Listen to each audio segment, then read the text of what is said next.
We're making really good progress so far. As we continue to build more challenging things for our app, we're going to have to improve our debugging skills. In this video, we're going to learn about how to use a tool called the debugger. We'll access the debugger using Android Studio, and the debugger is meant to help us identify and fix errors in our code.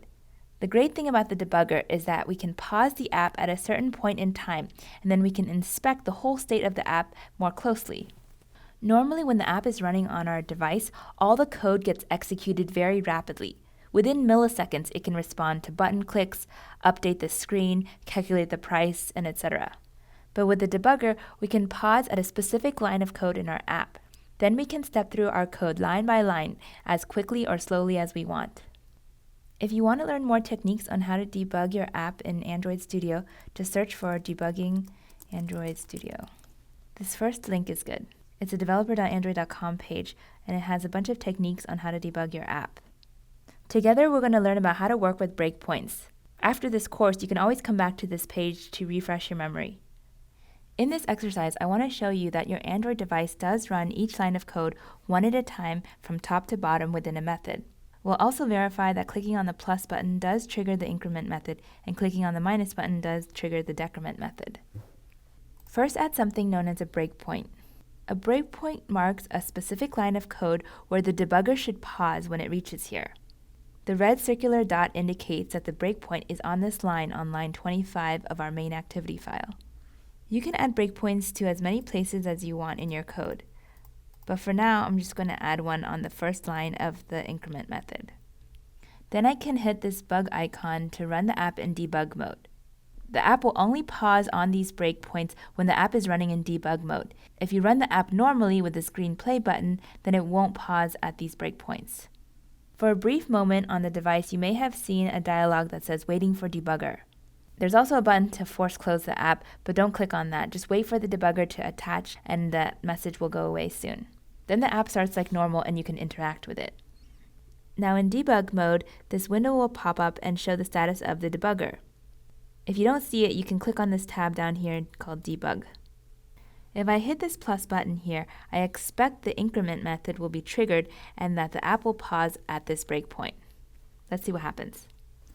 Cool, it stops there. In the debug pane, we see a list of variables. This reflects the current state of the app where it was paused. We don't see our quantity variable yet because it hasn't finished executing this line of code yet. There's a bunch of options on how to proceed with debugging, but I'm going to click on this option that says Step Over. This will step over the current line of code to the next line of code.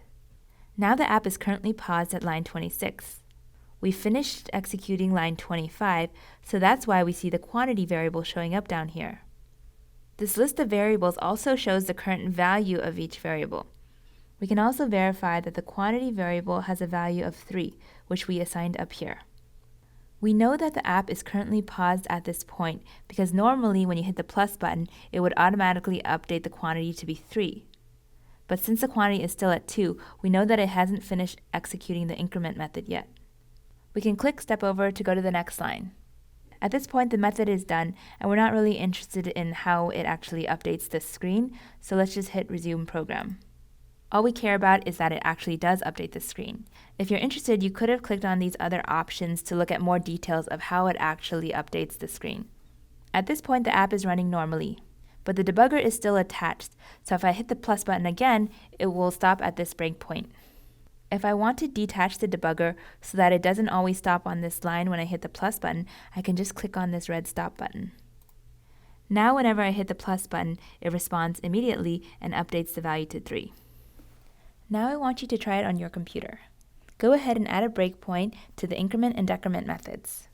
Then run the app in debug mode, and then on the device, try to trigger each of these breakpoints.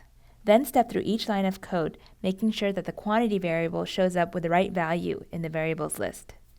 You can click on this play button to resume execution of the app so that it runs as normal. Or you can hit the stop button to detach the debugger.